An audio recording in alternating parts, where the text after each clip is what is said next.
There's no recorded archaeology at all on the summit of Knockavocca. This slide is 30 years old. That's the last time I was up there, in fact. And you can see Brian Cleary and Nicholas Furlong with the red ones there on the hill.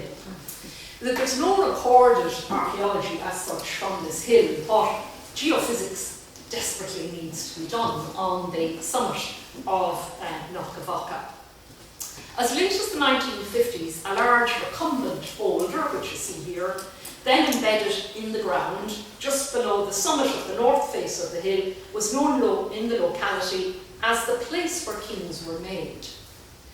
That boulder has been raised in recent years, and you'll notice score marks on the surface. Now, it remains to be determined whether these are simply marks of a plough crossing the stone, or deliberate sword marks of a type recognised by Conor Newman in large standing boulders at various sites around Ireland. Are we looking at sword marks, or are we looking at plough marks? Anyway, we're going to get to the bottom of this. We won't get too excited now because the work has to be done to identify the nature of the slashes and the geology of the stone. But this is definitely not a Knockavocca or Knockavocca. I have no doubt about that. Again, there's lots of prehistory in this boundary place. Bronze Age sites have been discovered.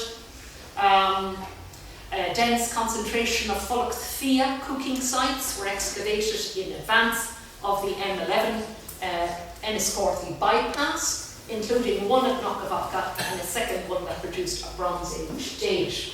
And look at all those fualadh that came up during excavation, during the M11 bypass work. These are cooking sites, largely of Bronze Age date. The clustering of fualadh suggests perhaps that during the Bronze Age there was a meat source, probably hunted food, to be had in the Slane Valley. But it might also suggest something about the rock type there, that it was very suitable for water boiling technology. Funeral monuments occur here too. A polygonal kiss grave was discovered during ploughing in the neighbouring townland of Knockavocca in 1967.